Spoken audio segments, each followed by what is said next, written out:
eksakto, en punto. Alas 6. Humahataw, humahagupit, lumalatay na komentaryo sa Himpapawid. 2x2. Walang takot sa paghimay sa masalimuot na isyu ng bayan. 2x2. Humahataw na mga balita at impormasyon. 2x2. Ating damhin, ating lasapin ang hagupit na 2x2.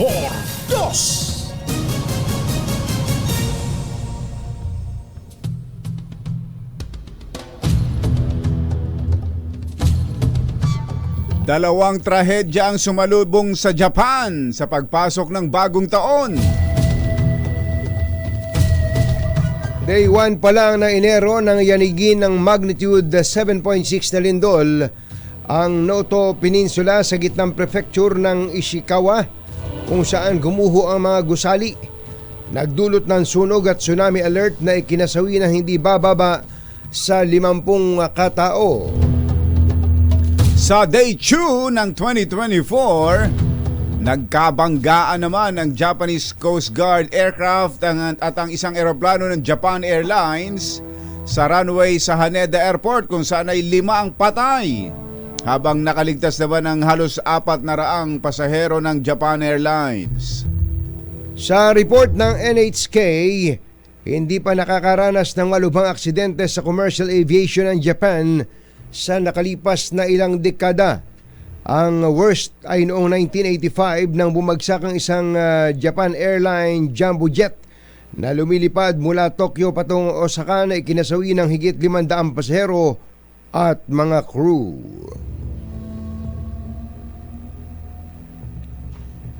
Isyu ng bayan, katotohanan. 2x2.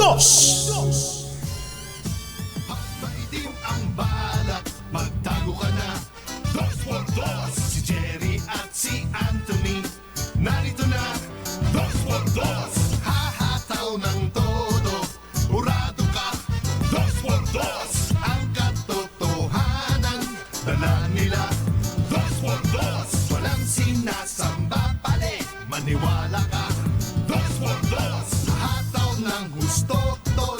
Umasa ka, 2x2.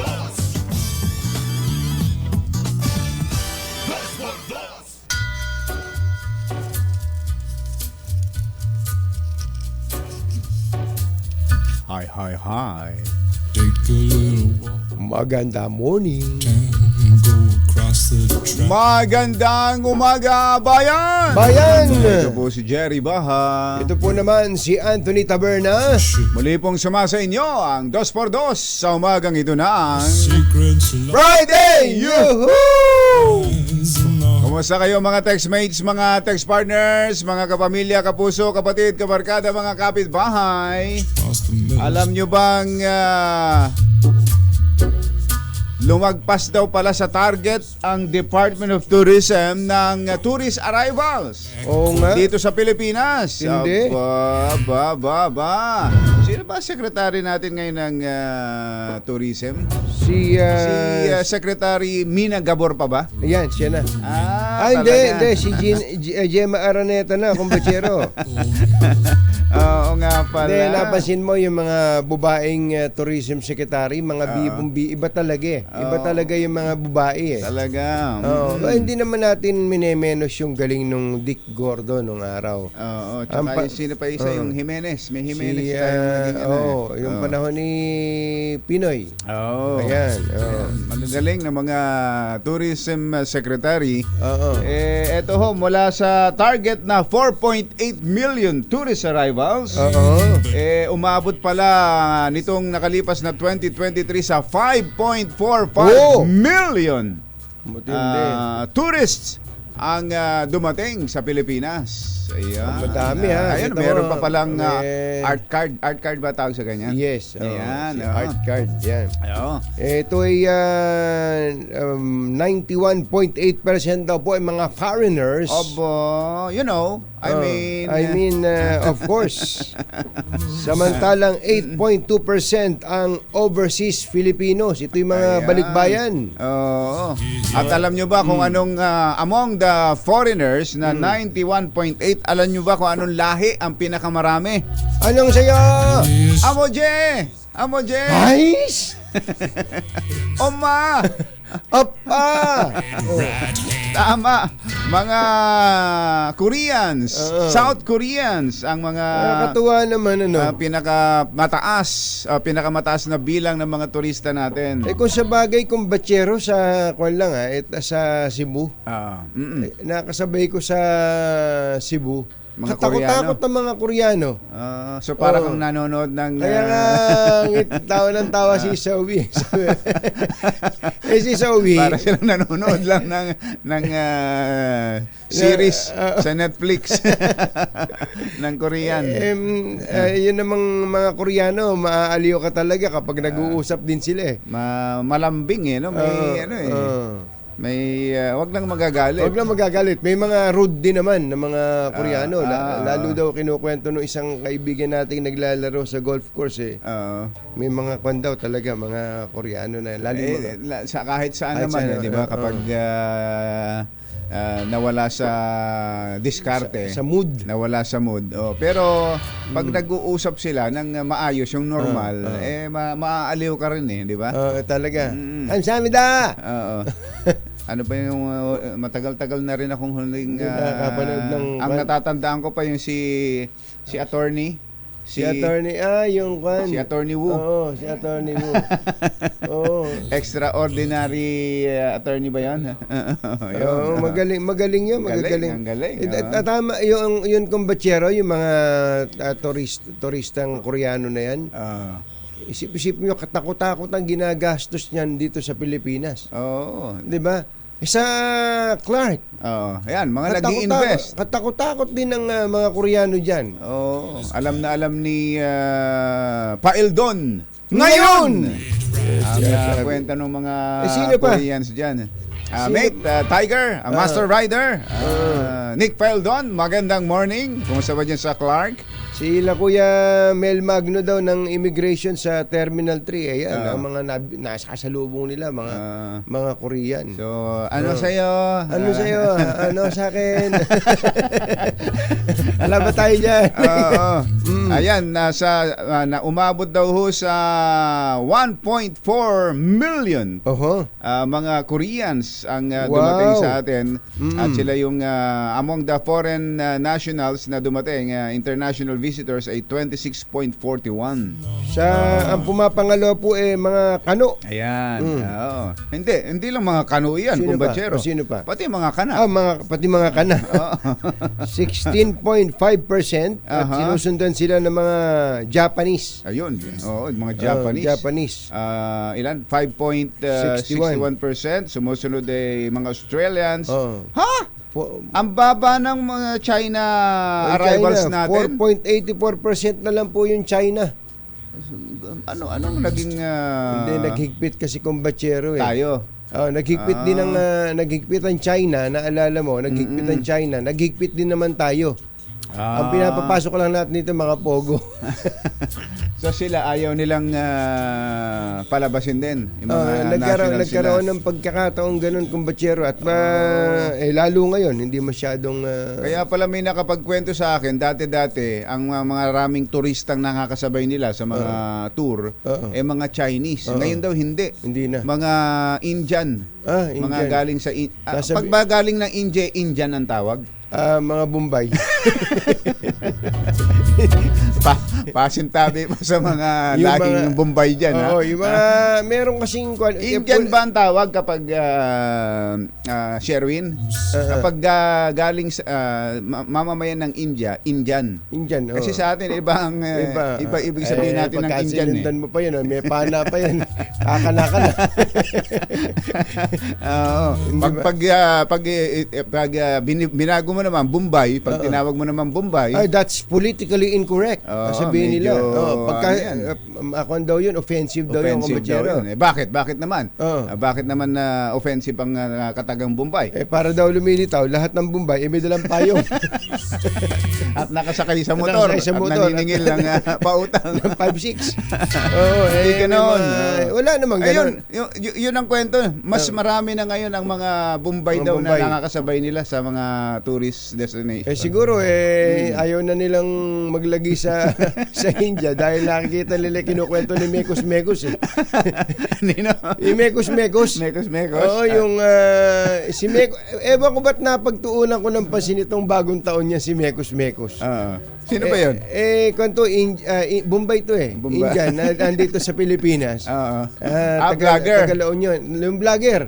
Yung vlogger na... Vlogger na Indian, sabi ni Sherwin. Kinuha niya, kumbachero, binabas niya yung mga kadumihan yung kapag kadugyot dun sa pagluluto ng pagkain dyan sa... Oo, may nadaanan Oo. nga ako minsan ganon. Yun yun. Siya Tapos pala yun, kumbachero, siya pala yun. sabi niya, Insan. Ayan naman po si Insan. Naku, nilamuta ko eh. Kayo nga. Ew! Sabi niya. Minekos-mekos. Kaya, mekos. Mga Sinasabi niya maruming preparasyon ng Oo, ng pagkain. pagkain. Pero sarap niyan. Sabi niya, sarap niyan. Kaya, si Insan, sa isang banda naman kumbachero, pagka nakasabay mo yung ibang mga, pasensya na, hindi naman natin nilalahat. May nakakasabay kang mga mainland na Chinese tourist. Oo. Kung makadura kung saan-saan. Ay, pasensya na sa kumakain. Pasensya, pasintabi Oo, sa mga kumakain. ba't kaya, Hindi, may siguro yung mga nakagawian nila sa lugar nila. Gano'n naman talaga. May mga tinayo yun, kapag may nakita ka sa isang lahi na gano'n ang ginagawa, ang tingin mo, lahat sila gano'n. Oo, parang gano'n. Sila rin, gano'n din ang tingin sa atin. Gano'n din. Pag sinabing, Pilipinas, magulo dyan. Oo. Kaya, di ba? Nagpapatayan dyan. Hindi ba kumbachero, pagka sa ibang bansa, nasasaktan tayo pag siya, Pilipina, kanyan, nani, domestic helper, DH. ganon. Gano'n ang tingin. Ang tingin sa atin. Tayo man, meron ding ganong nagdi-discriminate din pala tayo. Totoo, di ba? Parang yung mga pintasero. Pintasero Lalo din. si nanay. Ako, pagkaitim-itim niya. Pagkaitim-itim mo ngayon. Lalo na yung mga babaeng nag-i-sleeveless tapos kaitim-itim ng kilikili. Sasabihin ni Nanay Benny, kalakas ka ng loob nun. O kaya ang mga Pilipino naman hindi naman katangkaran. Pero kung manlait ng mga maliliit naku, ito ka bahagya lang umangat sa lupa. Sinlaki lang ng rino. Ang mga kumbatsero ng bayan, katunying at ka-Jerry. 2x2. Pero dito ho sa 5.4 million tourists, masaya na tayo. Pero kung iahambing ho yan sa mga kalapit nating bansa, Manliliit ka. Manliliit ho tayo talaga. Sa Thailand lang, Ang kung Thailand medyo, lang. Yan, nabanggit mo yung Thailand. Mga 10 years ago yata, nag-225 million na sila. Ito, Malaysia. Ng tourist arrivals Ang Singapore. Ang Vietnam kumbatsero, ang Singapore kasi talaga namang pero ang Vietnam na kailan lang nakatikim ng escalator. Maniwala kayo. Kailan lang nakatikim ng escalator. Grabe ang tourist arrivals ngayon diyan sa Vietnam. At sana meron ding makagawa sa atin dito nung meron silang lugar diyan yung Halong Bay. Halong Bay. Kutakot na mga tawag doon? Mga parang cruise ship. Totoo. Ang nakaparada. At ginagawa lang na hotel. Ginagawa lang na hotel doon sa buong Halong Bay. Napakarami, parang langgam sa daming mga nakaparada. Pero yung mong bawat isang hindi naman cruise ship kumbatsero na ganun kalalaki. Maliliit lang na parang regular size lang na vapor pero na ginawang hotel. Ang galing. Napakarami, nakapark lang doon tapos after kung overnight lang kayo doon, tapos babalik na doon sa malapit sa port, tapos may susundong maliit na bangka kasi hindi naman makakalapit sa Apakaraming turistang dumarating. Ito kumbatsero, ang first 10 months lang ng Vietnam, kumbachero, first 10 months, Oo. dahil nagsisika pa lang daw bumangon, 10 million tourists na sila. Oh, tingnan mo na. First 10 months, tayo tuwan-tuwa sa 5.4. Oo, sa 5.4. Kasi ang baba naman ng ating sinet na target eh. Kaya nga eh. Ang baba na ng sinet Oo. natin target. Pero Kung ikukumpara ang napakagandang lugar natin dito sa Vietnam, ay, nako, naman. wala ho yung Vietnam. Maikwento ko lang sa iyo, kumbachero. Ako'y kinumbida ng Vietnam tourism eh. Oo. Bandang Saan ka ba dinala? Sa Ho Chi Minh o sa Hanoi? sa Ho Chi Minh, Naku, kumbachero. mainit doon. Mainit doon. Sa Hanoi ang malamig. Oo nga. Ako na may Pinintasan ka Ako na agad may eh. kinumbida lang. Magreklamo pa ba ako? Ba't yung kamo? Mangungumbite, dito nyo pa ako dadali sa mainit. Hindi nila. Di sa Hanoi, kumbachero. No? Ang Hanoi pala, sa Hanoi, sa Ho Chi Minh pala, grabe pala kape dyan. Oo, puro kape dyan. Ang tindi pala ng tindahan ng kape dyan. Parang, Kape-kabila. as in, halos magkakatabihin. Oo, kape. Hindi man lang bawat kanto eh. Kasi nga, yun ang produkto nila. Produkto, kumbachero. Ang number 2 producer pala ng kape sa buong mundo, next to Brazil, ay Vietnam. Oo, talaga. Dinala ko kumbachero sa Mekong eh. Mekong nasi. Mekong nasi.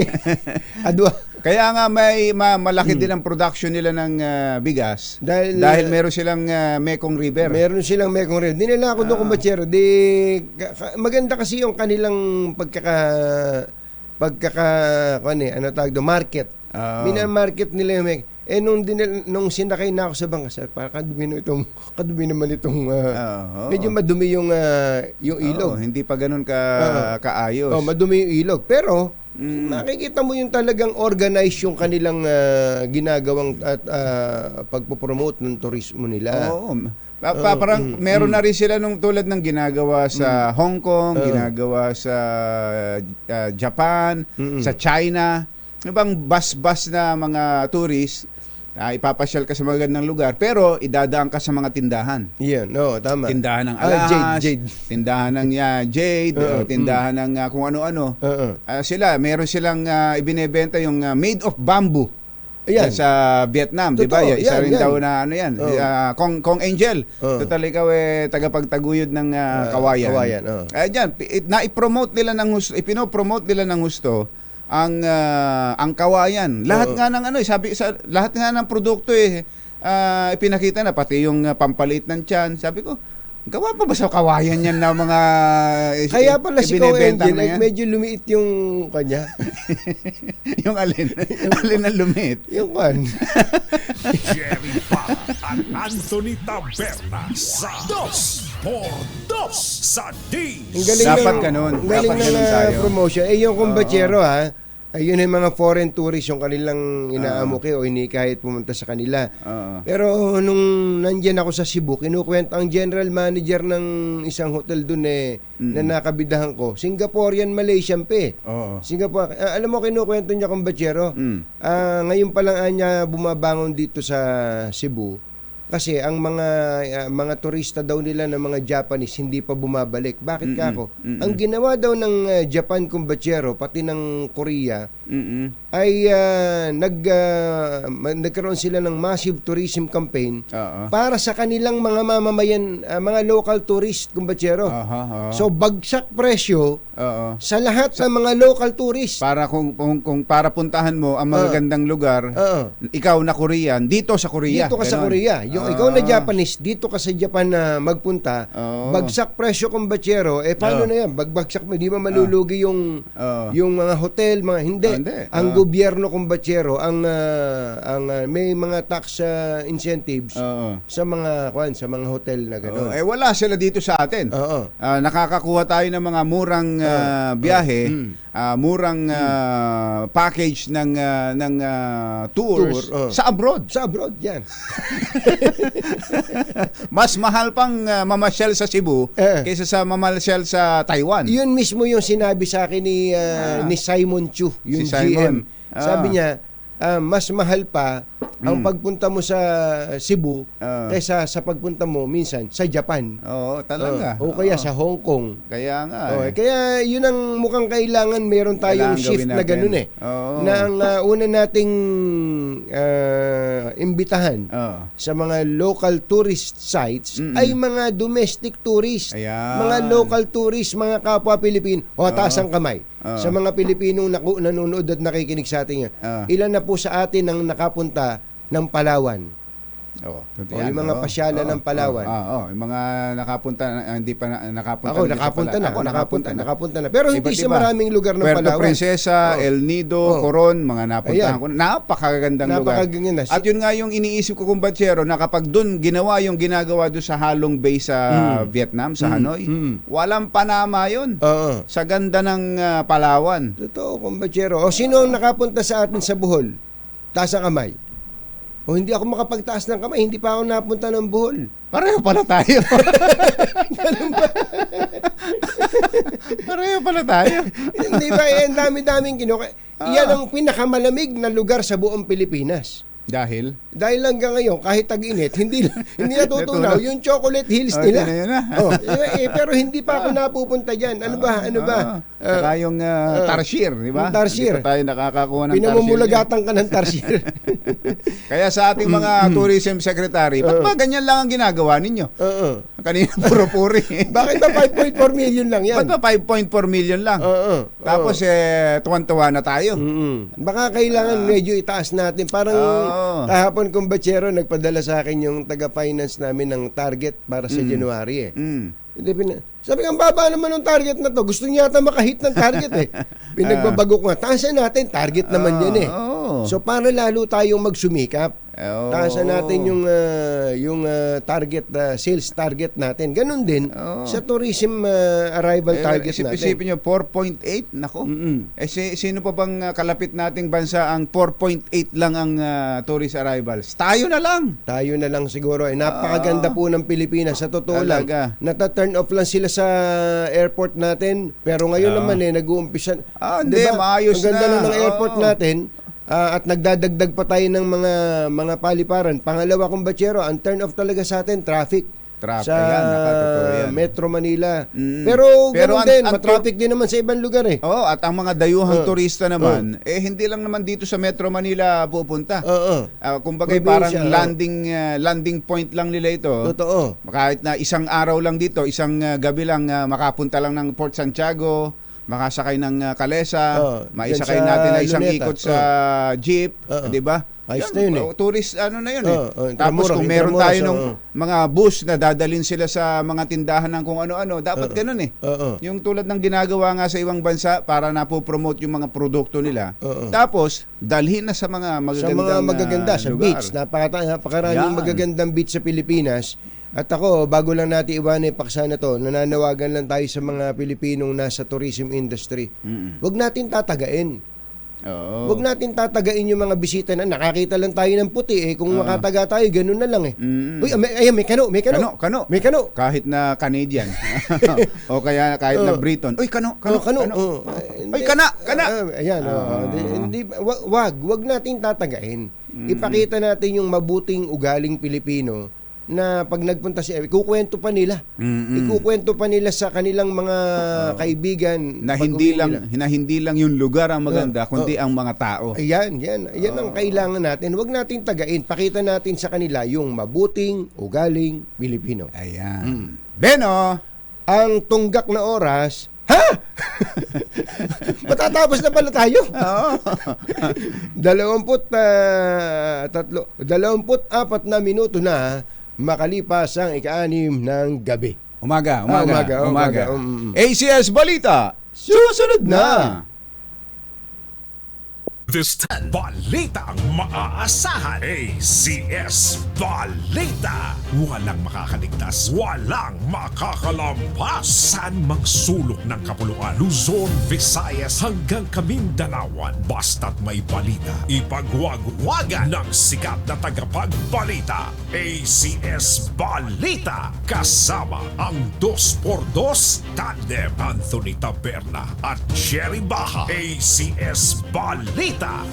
Ang programang ito ay hatid sa inyo ng ACS Manufacturing Corporation, ISO Certified, maker of world-class quality Pride detergent. Araw ng Miyerkules, 3 ng Enero 2024. Narito na po ang ulo ng ating ACS Balita. Bureau of Customs nalagpasan din ang target collection na 901 billion pesos para sa taong 2023. Mahigit 570 Lotto jackpot prize sa Ultra Lotto. Ba, galing. Napanalunan ng isang government employee. Kinubra na. Aba! 5 Chinese Coast Guard patay sa banggaan ng eroplano sa Haneda Airport sa Japan. Unang stray bullet injury, unang kaso ng pagkamatay dahil sa paputok, kinumpirma ng DOH. Pag-akyat ng mga deboto sa andas ng itim na Nazareno, bawal na! Senior citizen, dinalawang anak sa kulungan ng Ormoc. Hindi na nakalabas ng tangkaing magpasok ng shabu. Naku po! Magandang umaga Luzon, Visayas, Mindanao. Good morning Philippines! Hello world! Kami po inyong mga tagapaghatid balita. Ito po si Anthony Taberna. Ito po si Jerry Baha. At ito ang... ACS Balita. Flash Report. Flash Report.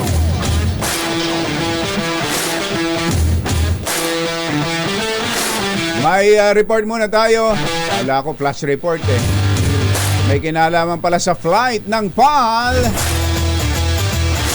Follow up lang ito doon sa mga naapektuhan ng insidente ho dyan sa Japan, sa Haneda Airport. Tatakot yun kung batsero, kung ikaw yung pasahero nung Japan Airlines. Oo. Tapos makabangga mo yung isa pang eroplano sa runway. Naku po, katakot. Tapos grabe. nagliyab. Mabutit marami pa nakababaho yung mga pasahero. Almost 400 yan eh. Yun hong 5 sakay ng Japan Coast Guard aircraft ang nasawi matapos nga ang isang runway collision sa Japan Airlines plane sa Haneda Airport. Maghahatid sana ng tulong ang mga miyembro ng Coast Guard sa mga biktima ng magnitude 7.6 na lindol nang mangyari ang aksidente. Ayon kay Japanese Transport Minister Tetsuo Saito, nagliyab ang commercial flight sa runway matapos ang banggaan. Mabuti na lang at nailigtas ang 367 passengers at ang 12 crew na sakay ng Airbus plane. Sa report ng Kyodo News, kasama sa mga pasahero ang 8 bata.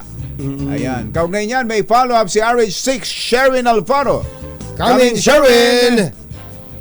Anthony, Jerry, nakalipad na patungo sa Tokyo, Japan yung naantalang biyahe ng Philippine Airlines na aircraft na dapat tumulak alas 7 kagabi. Subalit dahil nga doon sa alas 6 ng gabi na insidente dyan sa Haneda Airport, napiliting pansamantalang isuspinde yung paglipad ng naturang aeroplano. Kinumpirma ng pamunuan ng Philippine Airlines na nakabiyahe na ang kanilang flight PR424 na biyaheng Manila-Tokyo via Haneda Airport.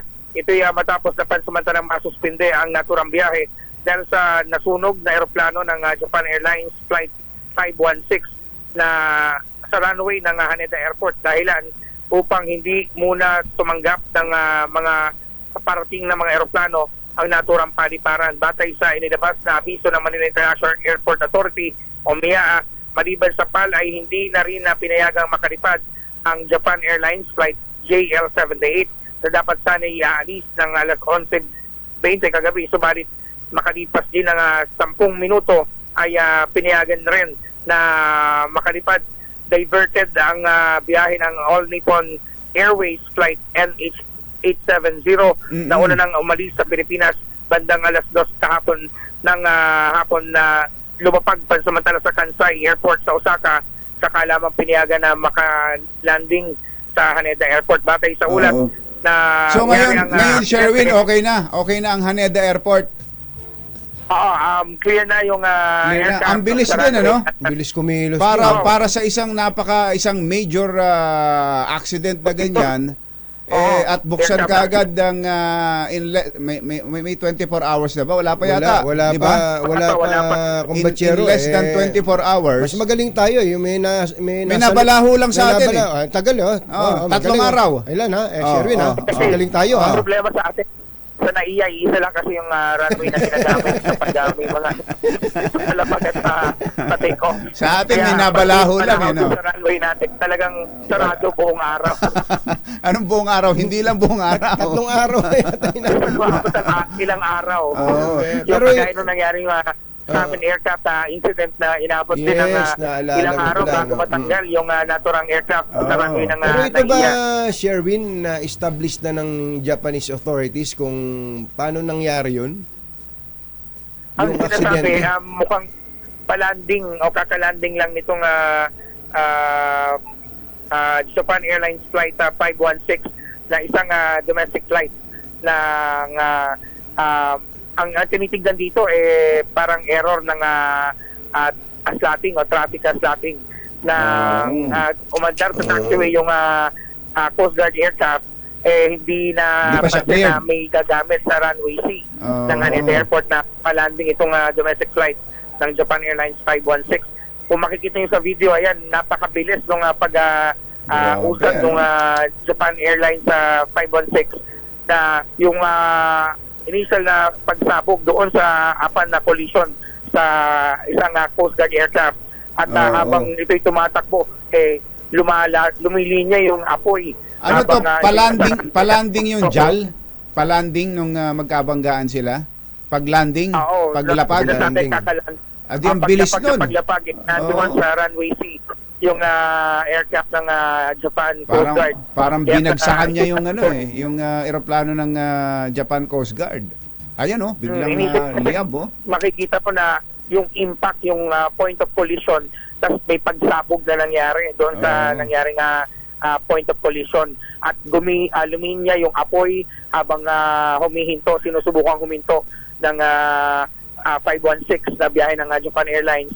At nung momento ito, initially doon na takbuhan yung mga bombero para apuliin yung apoy at inilabas yung emergency stairs o yung parang inflatable stairs kung saan doon lumabas yung mga pasahero dahil umabot sa loob ng aircraft yung sunog. Ang galing pa rin bilis pa rin talagang umaksyon ng mga Japanese authorities, So yung kumbaga ang sumabog talaga yung eroplano ng Coast Guard, kaya lahat ng sakay nun patay, Sherwin? Oo. Maliit lang na aircraft yung sinasabi na Japanese Coast Guard aircraft. Kung kaya nung mangyari yung collision, total damage yung nangyari doon sa aircraft. Okay. Walang Pilipinong sakay, walang nadamay na Pilipino. Sa pagtatala ngayon ng Department of Foreign Affairs, wala pang impormasyon kung may Pilipinong nasama doon sa naturang domestic flight ito ng Japan Airlines 516 na Pero kung meron man ligtas naman lahat di ba? Ligtas lahat naman ng pasahero at crew. Nung naturang domestic flight Japan Airlines 516. Okay. Yan ang Sir H News, RH6, Sherwin Batal Faro, tuloy-tuloy sa pagbabalita, tuloy-tuloy sa serbisyo, sama-sama tayo Pilipino. ACS Balita. Alas 6:38 na ng umaga. Sa mga tumataya sa loto, huwag kayong masyadong maiinggit. 2 araw matapos manalo ng jackpot sa Ultra Lotto 658, kinobra na Aba? ng isang empleyado ng gobyerno mula sa Ligaw Albay. Pinsan! Ang kanyang napanalunan na mahigit 571 milyon sa PCSO office sa Mandaluyong City kahapon. Government employee. Government employee ang Hindi kaya bilhin na niyan yung opisina ng gobyerno doon? malamang. Kalahating bilyon ba naman kumbatsero Ito pong bagong milyonaryo na isang ina na may 4 na anak ay 2 beses pa lang tumataya sa loto. Pangalawang beses pa lang. Ano? Oo, ang lucky bettor ay Napakaswerte. kumubra ng 571.5 million Hmm. matapos mahulaan ng 6 na digit combination na 19, 35, 25, 42, 58, 05. Meron ka bang paboritong number dito? Ayun, Meron, 25. 25. Ang nasabing premyo ang pinakamalaking Lotto jackpot noong 2023 sa ilalim ng handog Pakabog Christmas Lotto Promotion Campaign ng PCSO. Kasama ng ginang ang kanyang kapatid nang kunin nito ang kanyang premyo dahil natatakot siya sa kanyang kaligtasan. Sa kwento ng bagong milyonarya, bumili siya ng 2 ticket sa isang Lotto outlet sa Rizal Street at ginamit ang Lucky Pick system. Lucky Pick lang, kumbachero. Paano ba yun? Lucky pick? Hindi, naririnig ko lang. Hindi ko alam. Parang alam na alam. Hindi. Kaya nga lucky, di ba? Bahala na yan. Parang gano'n. Hindi ka tulad Bahala ng ka iba. na. Hindi ka tulad ng iba. May inaalagaan. May ilalagaan. Sabi niya. Pag lucky pick, Parang, bahala na yan. Ito. Parang gano'n siguro ganun yan. lang. Oo. Pero parang, ayun nga pala. Akala ko sunod-sunod. Sinabi nitong... Computer daw ang nag-ano.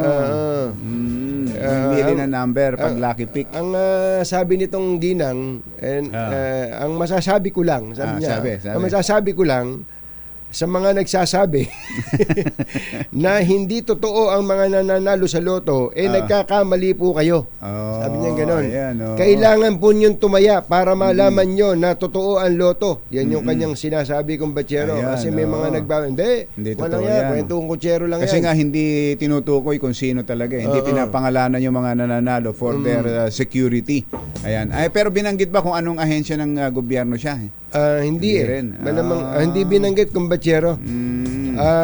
Ito palang lotto winnings kumbatsero sa ilalim daw ng train law ay subject to a 20% tax. May tax yan. Automatically deducted from the total price. Ganon. Kaltas na kaagad. Parang sweldo. Bago mo matanggap, nakuha na yung tax. So 571 minus 20%. Ganon kumbatsero. Pero kahit na, malaki Ayos pa rin. na. Okay malaki pa rin. Ayos Sabi pa rin. nung misis, nung nanay ayan. nananalo. Ayun. Na pangalawang beses pa lang tumaya sa loto. Yo. Ibinida naman ng Bureau of Customs na nagpasan din nila ang target collection na 901 billion pesos para sa 2023. Sa isang briefing ng bagong Pilipinas ngayon, sinabi ni Assistant Commissioner Vincent Philip Marunilla, spokesperson ng Customs, nakapagtala rin sila ng collection surplus na mahigit 10 bilyong piso. Paliwanag dito, kabilang sa 50% ng kabuang koleksyon ng Customs ay nagmula sa Manila International Container Port, Batangas Port, sa MICT ay 30%, Batangas Port ay 25%, habang Port of Manila ay may kontribusyong 18 hanggang 20%. Yun. Ang iba pang malalaking daungan na nagambag sa matataas na koleksyon ng Bureau of Customs ay ang Port of Cebu, Yeah. Davao, Yeah. Cagayan de Oro, Yan. Subic, Clark, Naiya, Legazpi, Tacloban, Iloilo at San Fernando. Wala sinabi yung Customs Commissioner. Hinahanap ko pa. Wala pa lang. Oo. Wala mo lang sinabi si Customs Commissioner Benvenido Rubio. Ayan. Oh. Masaya Masaya. si Customs Commissioner Benvenido Rubio. Congratulations! Sumipa na sa mahigit 400 na naging biktima ng paputok sa bansa sa pagsalubong sa bagong taon. Ito matapos kumpirmahin ng DOH ang 212 na bagong kaso ng fireworks-related injuries dahilan para umakyat sa 443 ang kabuang bilang ng nasugatan. Iniulat din ng DOH ang unang kumpirmadong kaso ng ligaw na bala at unang kaso ng pagkamatay na may kinalaman sa fireworks. Nailigtas ng isang Chinese fishing boat ang isang mangingisdang Pinoy na 8 araw na nagpalutang-lutang sa karagatan ng Palawan Aba, gamit ang isang styrofoam matapos mabutas ang kanyang bangka at lumubog. Tindi nito, 8 araw. oo, matindi. Nakakapit lang dun sa styrofoam. Matibay din yung styro. Oo, lulutang nga siya pero 8 araw, kung 8 badyero, araw wala na- kang kinakain. Matindi Diba? itong Matindi, ano? kwento na yan. Ha? Oo, kinilala ng Western Command ang biktima na si Rosalon Cayon. 31 anyos na pumalaot noong December 20 kasama ang isa pang mangingisda na sakay ng hiwalay na bangka. 8 araw na nagpalutang-lutang hanggang sa siya ay maispatan ng isang Chinese fishing boat. Diretso sa kulungan ng isang 62 anyos na senior citizen na dumalaw lang sa BJMP Ormoc City makaraang tangkaing ipuslit ang isang pakete ng shabu para sa kanyang binibisitang anak. Ayun, na nakakulong sa bisperas ng bagong taon. Ang suspect na hindi ang pasalubong niya ay shabu. shabu. Talaga. Hindi na po pinalabas sa BJMP facility si Aurelio Basete na magdadala lang sana ng pagkain na siningitan ng shabu sa kanyang anak. Ayun. Sa ginawang inspeksyon sa dalang pagkain ni Basete, nakita po ng mga jail guard ang isang medium-sized heat-sealed transparent sachet na isiniksik sa isang saging. Ayun. Ang shabu na may bigat na 1 gramo ay nagkakahalaga ng halos 7,000 piso. Napakamahal na pala ng shabu ngayon. 1 gram, 7,000. So, lumilitaw na... Dati 1,000 lang yan, di ba? Pag nababalita dati. Ngayon 7,000 na pala. So, 7 million na pala 1 kilo ng shabu ngayon. Oo, grabe. Pero si tatay, siya ang supplier ng anak niya. Oo. Ayun. Kulong ka na rin Ayan ngayon. na, tatay. Ayan. Mag-jacket Buti kayo nga sa sa'yo. Nagbabaga pa rin ang ating ACS Balita. 6:45 ang ating oras. This time check is... Walang balitang makakaligtas, walang balitang makakalampas, saan mang sulok ng kapuluan. ACS Balita! ACS Balita! Ang programang ito ay hatid sa inyo ng ACS Manufacturing Corporation, ISO Certified, maker ng world-class quality Pride Detergent. Hi, hi, hi! Maganda morning! Anong araw today, kumbachero? Today is Laundry Day Friday! Yuhu! At pag Laundry Day Friday, all you need is Pride Washing Machine Detergent. May triple stain away formula kaya tanggal ang makapit, madikit at malupit na dumitmadya kaya easy ang labada. Kaya pala mula noon hanggang ngayon, All you need is pride. All you need is pride. ACS. ACS Balita! 11 minuto na lang, alas 7 na ng umaga. Bawal na ang pagsampah o pag-akyat ng mga deboto sa andas ng itim na Nazareno. Gayunpaman, sinabi ni Father Hans Magdurulang, tagapagsalita ng Nazareno 2024, maaari pa rin namang magpunas ng panyo o bimpo ang mga deboto sa tulong ng mga miyembro ng ihos dahil may ilalabas na bahagi ng imahe ng Black Nazarene sa likurang bahagi ng andas. Ayon kay Father Magdurulang, ang karosa na gagamitin ay may konting pagbabago dahil gagamitan ito ng salamin para mapanatili na ang Nazareno lamang ang nakikita sa ibabaw ng andas. tukoy na ng MMDA ang lasing na enforcer na nakasagasa ng 2 commuter sa EDSA busway sa Quezon City. Ayon kay MMDA Chairman Romando Artes, sinispende na niya ang naturang enforcer habang inihahanda na rin ng formal complaint laban sa suspect. Walang Pinoy na nasawi o kaya ay nasaktan sa magnitude 7.6 na lindol na tumama sa Japan itong bagong taon. Ayon kay Philippine Ambassador to Japan, Maylene Albano, ligtas ang lahat ng ating mga kababayan batay na rin sa report ng Filipino community leaders sa mga lugar na naapektuhan ng lindol. Samantala, isang Vietnamese national ang inaresto matapos makuhanan ng higit 1 gramo ng shabu na itinago sa sachet ng kape sa Seaside Boulevard, Pasay City. Sabi nga natin ang Vietnam number 2 sa kape, kaya itinago niya sa sachet ng kape ang shabu. Bukod sa shabu, nasamsan din mula sa dayuhan na nakilala lang sa pangalang Ong Nguyen. Hindi, baka apelido. Lagi naman ganun na apelido niyan. Nguyen. Oo. Ang isang plastic sachet na may lamang isang pulang tableta, glass tube pipe at 2 medium-sized plastic sachet na naglalaman ng 2 disposable lighters. Naghatid ng kabuuan ng ating ACS Balita. Ito po si Jerry Baha. Ito po naman si Anthony Taberna. Kasama ang 2x2 tandem Anthony Taberna at Jerry Baha. ACS Balita. Totohanan, balitang maaasahan. ACS Balita. Ang programang ito ay hatid sa inyo ng ACS Manufacturing Corporation, ISO certified, maker ng world-class quality Pride detergent. Number 1. Isang napakahalagang mensahe mula sa isang texter kumbatsero na tungkol dito sa nanalo ng 571.5 million pesos Lotto jackpot. Makinig kayo, General Manager Mel Robles. GM. Ang tanong, ang una bago siya nagtanong, ang sabi niya, hindi naman ako naiinggit. Sabi niya gano'n. Hindi naman ako naiinggit. Magtatanong lang, sabi niya. Ang Lotto ba ay isang uri ng sugal? Ha? Isang uri ba ng sugal ang Lotto? Yan ang tanong niya. Yan ang tanong niya.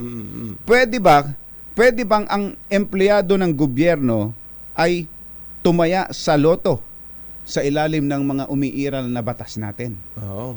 Medyo valid question. Dahil ang pagkakaalam daw niya, sa PAGCOR, bawal ang mga taga-gobyerno na maglaro ng mga palaro ng PAGCOR. Tama yan. Mabuti na lang at sinabi pag, ito, PCSO to. Ito, PCSO. Magkaiba sila. Pero, kaya nga ang tanong niya, sa patakaran, ang palaro ba ng PCSO ay sugal o hindi? Iyan po ang aming paglilingkod sa inyo. Makaraan lamang po ang 3 araw. Ang mga kumbatsero ng bayan, Katunying at Ka-Jerry. 2x2.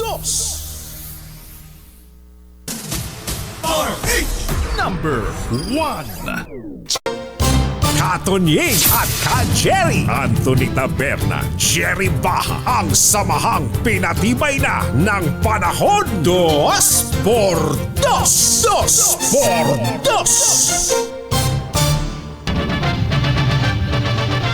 Flash Report. Flash Report! Meron lang tayong nagmamadaling balita mula sa ating RH28.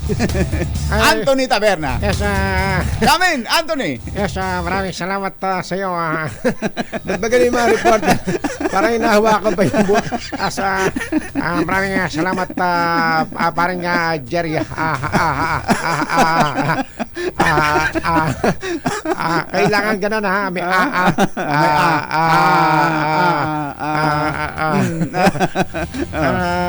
Parang Jerry. Come in. Nag-resign ng isang mataas na opisyal ng Department of Transportation na. Kailangan yung isang butas na huna ilong tatakpan niya. Isang butas lang. Wag dalawa. Teka, ulitin natin. Ayan. Ito, isa. Ayan. Come in. Ang nagbitiw sa pwesto ay si Undersecretary for Finance Kim Robert De Leon. Si Yusek Kim Robert De Leon ang siyang nanguna sa pagbibid ng sumablay na license cards ng LTO. Ayos ba? Rod! So nag-resign si Yusek. Ano ang ngalan? Yusek Kim Robert De Leon. De Leon. Ayan. Siya pala yung in charge sa sa bidding ng lisensya. Siya yung Yusek for Finance. Kumbatsero. Sinabi nitong si Yusek De Leon na iniwanan niya ang DOTR na maganda ang kanyang nagawa sa utilization ng pondo na nito. Nagpapasalamat daw siya kay Secretary Jimmy Bautista sa loob ng 1.5 taon na siya ay naglingkod sa DOTR, na maganda daw po ang public service na kanyang naibigay sa ahensya. Samantala, Kumusta naman ang lagay ng panahon dyan sa DOTR? sinabi din ni Yusek De Leon na kaya daw po siya nag-resign ay para daw po ayusin niya ang ibang priority niya sa kanyang buhay, lalo't meron siyang bagong panganak na kambal. Ayos, ano? Napakaswerte naman. Nakakambal pa pala. Pero Yusek. sinabi po ni Yusek na magtuturo pa rin siya sa University of the Philippines. Ayan. Yan muna ang ating report, ang ating flash report. Hindi naman niya sinabi na may away sila ni Yusek Yebra. Ayun.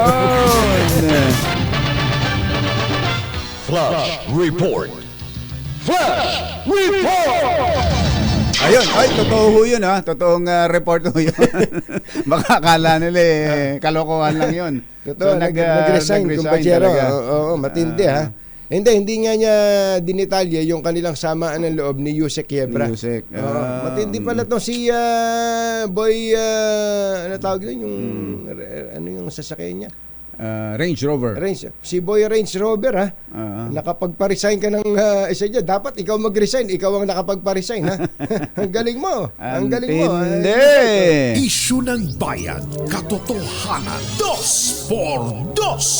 Ay nga pala ha, bago lang tayo magpangunahing balita, nananawagan po ang Department of Energy sa mga 4-piece beneficiaries. Kokonti lang daw ho ang nag-apply doon sa tinatawag na electricity lifeline rate o yung lifeline discount sa kuryente. Ang ganda pa naman yan. Ang ganda ng programa na yan ha.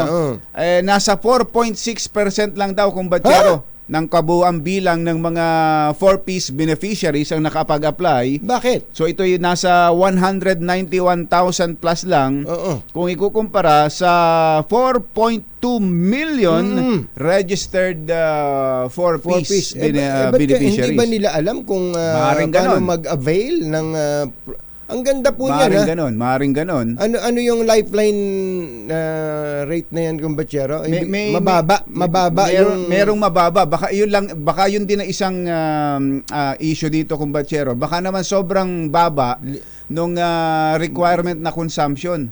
Meron pa bang nagkukonsumo ng hanggang 50 lang o hanggang 100 kilowatts lang? Sabi siguro nung 4-piece beneficiary. Dami-dami kong TV dito sa bahay. Yung aircon ko dito lang ang lakas. Oo, saka bakit? Saka siguro yung aking home theater setup. Sabi na isang 4-piece beneficiary kumbatsero. Ha, yan lang ba madi-discount? Laki-laki nang binibigay sa akin na monthly. Tapos ayaw mo na yan. Bayaran na lang natin yan. Sa iba mo na lang ibigay yan. Hindi nga kaya ganon ang nangyayari dito. Yan. Yan ang po ang sinabi ng Department of Energy. Isa pa, merong ito itanong natin nga kay si Manong Joe Saldarriaga ba andyan pa rin? Nakakausap pa rin ba natin? Meralco. Sa Meralco. Siya may-ari ng Meralco ha. Oo nga pala. Siya pa rin ba? Siya may-ari ng Meralco. Kasi may may nakausap ako kahapon na ang sinasabi, pasadahan nyo nga yung allowed ba ang pag-submeter sa kuryente? Pinapayagan ba yan ng Department of Energy o ng ERC o ng Meralco? Ng Meralco. Halimbawa, isang condominium. May isang metro lang siya ng Meralco, tapos isa-submeter niya yung mga tenants. Parang hindi maganda yun iba ang rate mas mataas. Lalong hindi maganda yun. Lalong hindi maganda yun. Maraming ganon, kumbatsero. Sinacharge pa niya na separately? Separate, dahil nga nakasubmeter, yung charge sa kanya ng Meralco ay iba sa charge niya doon sa mga tenants niya. Sabi siguro nung nagpapasubmeter, yung may-ari nung mother meter, ako gumastos niyan eh. Ako nga nagpalagay nung metro mo. Ganon nga sinasabi. Nagpalagay ng kable. Ikaw ba, dumiretso ka sa Meralco? At ang panghuli, ayaw mo, umalis ka rito. Okay Lumayas ka. Di ba? Yun ang ayaw mo? Ayaw mo. Yung reklamo na iba, yung Meralco, magkano per... naglalaro sa 11 to 13 pesos. Sige, 20 pesos. Ayaw mo. Sige, umalis ka. Ganun katindi. Maraming ganyan, kumbatsero. Hindi lang sa mga condominium, sa mga apartment, sa mga iba-ibang mga kabahayan, pati pati sa sa mga dormitoryo. Oo. Sa mga dormitoryo ng mga estudyante. Ganon. Tama At ka, ang Kuya mahal. Jero. Magtataka ka, ba't napakamahal ng kuryente ng kwarto ng mga estudyanteng ito na parang ang binabayaran nilang kuryente, consumption na ng isang bahay. Oo. Ng isang buong bahay. Dahil nga, iba yung rate. Iba yung rate nila. Oo. Sabi siguro nung may hawak ng mother meter kung ba't siya, dahil gusto nyo, mag-apply kayo sa Meralco ng solo nyo. Oo, Hindi, kanya yung property. Oo, Paupahan eh. Oo, hindi, yun, kaya nga, panggulat nila doon. Mag-apply, subukan mo mag-apply ng diretso sa Meralco, ang laki ng babayaran mo. Ano ang patakaran doon ng Meralco at Yan, ng Department of Energy? Kauna-unahan sa Pilipinas. Manila Broadcasting Company. DZRH. Member, kapisanan ng mga broadcaster ng Pilipinas. Member KBP, oras! Kapopoy, 9 na minuto na makalipas ang 7 ng umaga. Balitang bagong-bago. Balitang dapat alam mo. Balitang magdadagdag ng talino. Dahil bagong impormasyon, makibalita. Unang-una sa DZRH. Pangunahing balita. Kasama ang 2x2 tandem nina Anthony Taberna at Jerry Baha. Araw ng Miyerkules at 3 ng Enero 2024. Narito na po ang ulo ng ating mga pangunahing balita. PUV drivers na hindi nakasunod sa consolidation deadline, tuloy ang biyahe. Tulfo, si Erwin. Senator Bongo, Senator Tito Soto nanguna sa 2023 o 2025 senatorial survey ng Octa Research Group. Paggamit ng signal jammers sa traslasyon ng Black Nazarene, pinag-aaralan ng PNP. Mahigpit na seguridad, ipinatutupad na. Bride at groom sa Pangasinan may kakaibang trip. Black wedding isinagawa sa loob ng sementeryo. Aba, kakaiba nga yan. Mahigit 40 milyong pisong halaga ng alahas, cash, tinangay ng mga magnanakaw sa isang mall sa Usamis. Mga magsasaka ng karot sa Benguet umaaray sa sobrang supply at pagkalugi. Magandang umaga Luzon, Visayas, Mindanao. Good morning Philippines. Hello world! Kami po ang inyong mga tagapaghatid balita. Ito po si Anthony Taberna. Ito po si Jerry Baha. At ito ang... Pangunahing balita. Bago sa detalye ng ating mga balita, nasa linya na natin, kumbachero, ang may-ari ng Meralco. Ayan, Si Kuyang Joe Zaldariaga. Mr. Manong Joe. Manong Joe. Magandang morning. morning. Si Ka Jerry at si Ka Tunying. Naku, magandang umaga sa inyong dalawa. Hindi naman po ako ay tagapaglingkod lang. Kinabahan ako dun sa sarili ko. Malalo ko sa katotohanan yun. Happy New Year. Happy New Year. Manong Joe. Jerry, magandang umaga sa inyo, sa inyong mga tagapakinig, mga tagapanood. Isang magandang umaga po. Unahin lang mo muna natin dito sa Lifeline.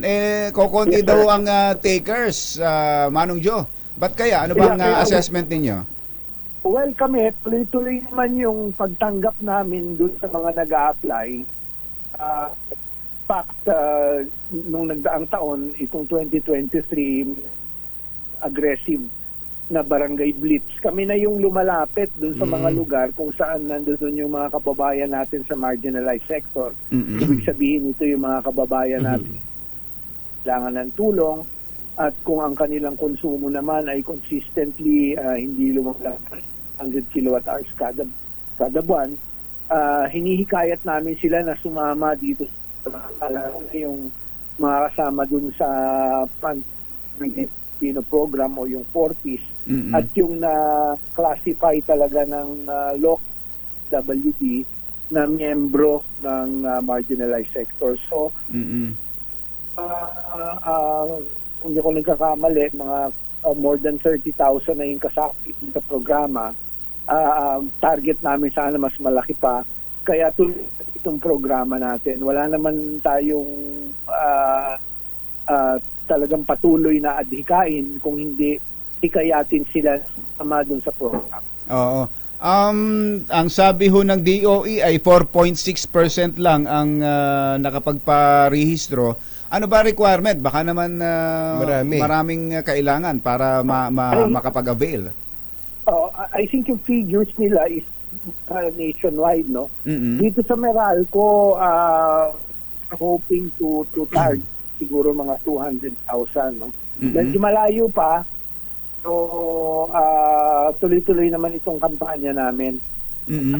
Requirements hindi naman ganun kahirap. Unang-una yung lang pagpapatunay na miyembro sila ng certification from the local DSWD, nakasama sila dun sa 4Ps. marginalized sector. Pangalawa, kailangan lang nilang mag-fill up ng application form. Tapos yung latest bill nila, kasi from there makikita yung history kung talagang lumalampas dun sa 100 kilowatt hours every month. Ang kailangan lang Jerry Katuning, mahikayat sila na sumama dun sa program. Kaya kami lumalapit na mismo dun sa mga barangay, sasagawa na kami ng barangay blitz kasi marami sa kanila parang ang feedback na nakuha namin sa field, nagastos pa sa pamasahe o mag-absent pa sa trabaho. So pinabuti namin na puntahan na sila doon sa lugar ng kanilang tinitirahan. Magkano ba mamemenos? Ay malaki Katunying.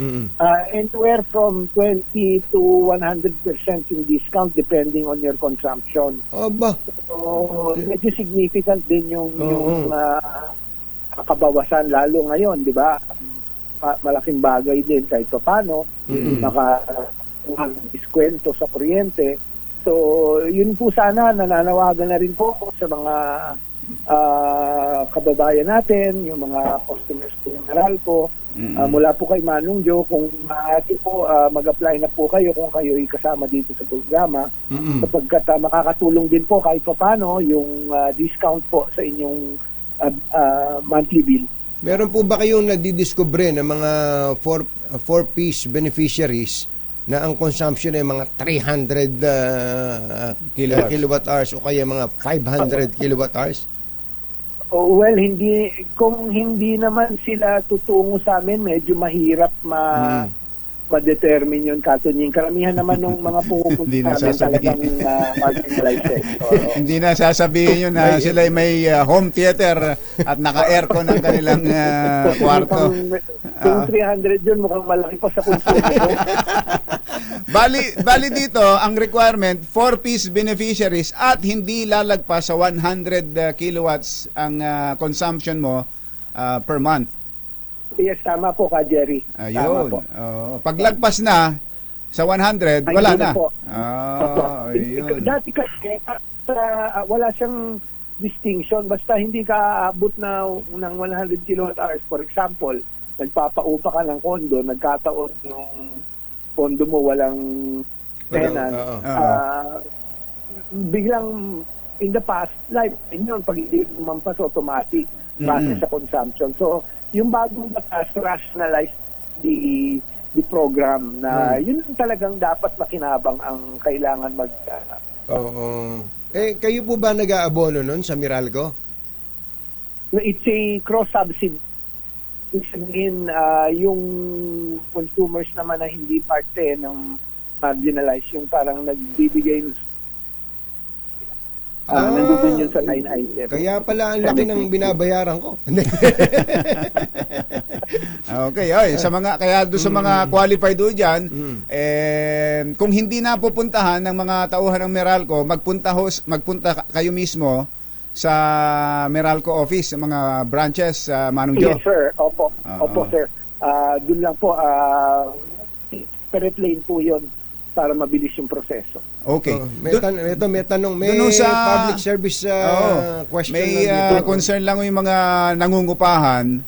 Yun, legal ba, Manong Joe, pinapayagan ba ng Meralco yung pagsasubmeter? We do not encourage that.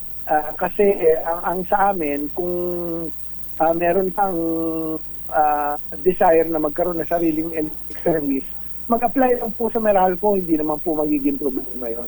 Oo. Basta complete po yung requirements. Kasi yung submetering, medyo hindi na po namin sakop yan hindi namin Sino bang dapat na ahensya ng gobyernong mga siwa sa ganon na Manong Jo? Dahil yung iba, halimbawa mga apartment, naka-submeter, tapos iba pa ang rate niya, mas mataas. So kumikita siya, so parang nagbebenta siya ng kuryenteng binili niya sa Meralco. hindi yun. Violation po yun. So, kami, apartment dweller, pwede naman ho siya mag-apply ng sarili. So, dapat hindi ipagkait ng landlord yun. Hindi papayag yung may-ari. Ayaw mo, umalis ka dito. Ganun, Ganun eh. Paano yun?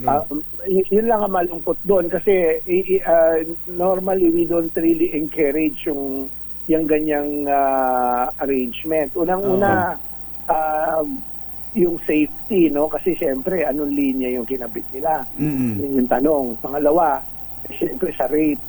Parang yan yung naging problema din namin dun sa dati sa mga depressed areas. Meron yung mga tinatawag na nagpapailaw. Kung ang rate natin, 11 pesos per kilowatt hour, pag nagpailaw na yung mga quote-unquote mga sindikato, inaabot ng 20 pesos, 25 pesos. Talagang nilalagyan nila. So kami inayos namin yan sa pamamagitan ng tinatawag na EMCs, yung Elevated Metering Centers. Ay mga kababayan natin, nagkaroon ng sariling serbisyo ng kuryente. Hindi ho ba pwedeng i-require natin, halimbawa, apartment, 10 pintong apartment, sa halip na nakasubmeter lang sila, i-require yung landlord, yung may-ari, 10 metro yun. na pa-applyan ng 10 metro, yung bali isa-isang metro, bawat pinto. Wala pa po kasi tayong ganong kapangyarihan na Jerry. Batas siguro. Ang sa atin is really just to encourage itong mga nandoon naninirahan sa ganong apartment na mag-apply na sarili nila. Hindi naman natin pagkakaitan yon. So, I guess it's really going to be a choice already. Kung ganon po yung nagpapaupa sa inyo, baka maganda maghanap na ho kayo ng ibang apartment. Nako, wala pa lang kasi hindi po fair yun, no?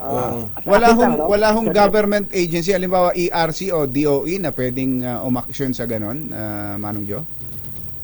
Well, I really do not know, Jerry, no? Kasi usually that becomes an internal arrangement between the lessor and the tenant, no? Pero as far as I know, dito sa Meralco franchise area, kapag merong ganyang application, normally yung lessors allow it. Ngayon ko lang narinig yung pagkakaitan ng lessor yung nangungupahan, parang may mga ganun. Hindi tama yun. Maraming ganun hindi tama yun. Oo. Tsaka pwede siguro baka pwede natin matanggap kumbatsero, Manong Jo, kung isa-submeter nga niya pero same rate. Pwede. Kung magkano talaga yung singil ng Meralco, pero yung papatungan pa niya matindi, malaking patong. Pati sa mga dormitory na mga estudyante yung nangungupahan, ganun na Manong Jo Well, siguro, Jerry, I will look into that base sa feedback ninyo and we will try to see what we can do. Pero ang sa akin talaga dapat yung tamang pamamaraan dyan is to allow yung tenant to apply for their own service.